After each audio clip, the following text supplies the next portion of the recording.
kitchen. Today I thought of showing my very traditional Gujarati recipe, walni darno bhat. If you really can't find walni dar, lila walni dar, then try frozen section where you can find similar variety. For example, fresh soybean, or try with fresh lilwa papdi, suti lilwa wal. So there are a few ways you can give it a try. So let's begin. Take half cup of walni dal. Wash the dal several times until water runs clear and soak for about 4 hours. Here is how soaked wal looks like. They have got almost double in size.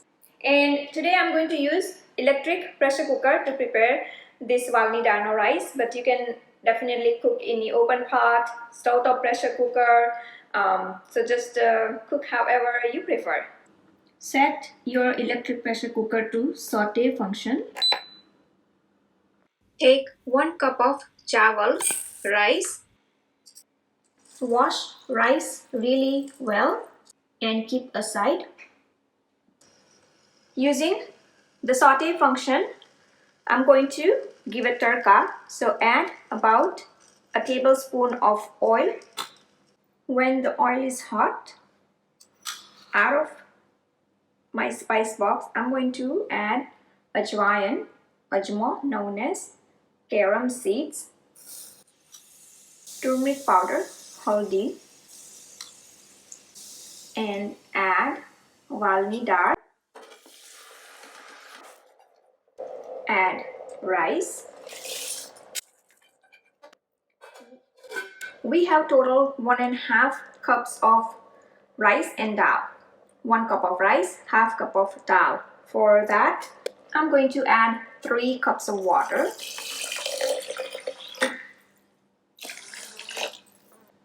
Salt to taste. Out of my masala paste, I'm going to add green chili. You can add as per your taste. Ginger paste.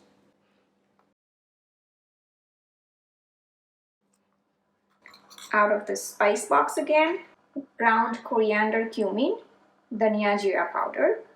Give this a really good stir. Now cancel the saute function. Cover the cooker. And now I'm going to use the rice function for 15 minutes. Seal the valve.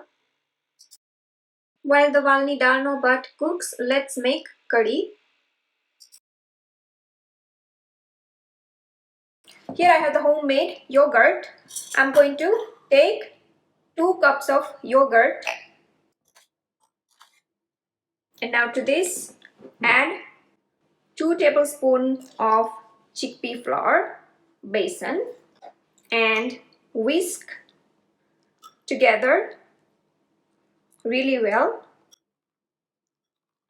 There shouldn't be any lumps of besan.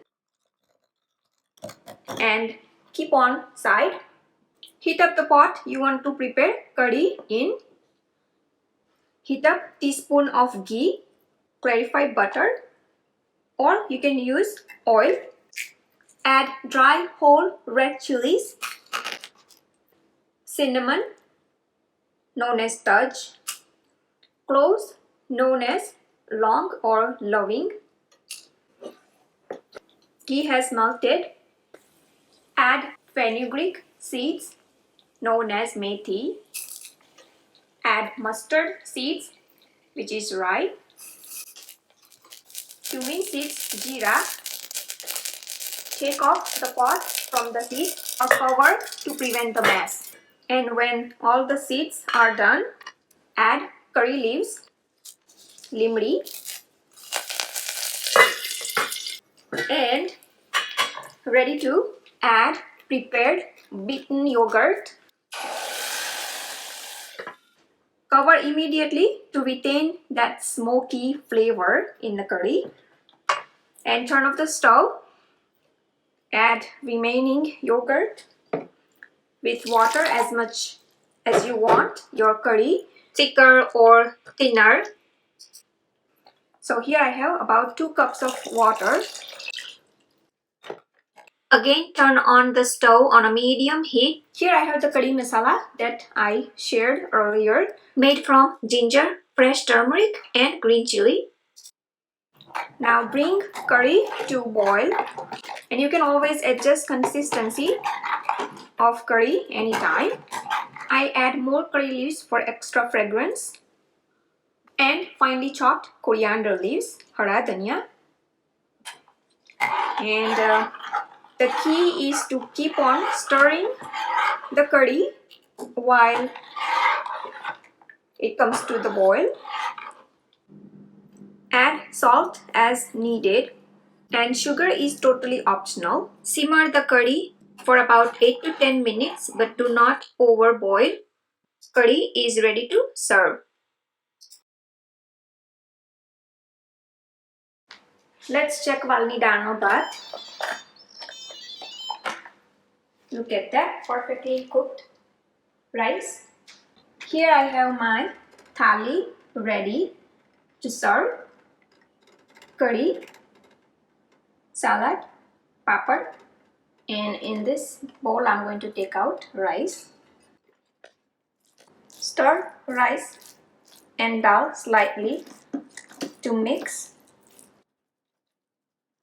making sure rice do not break and also the dals.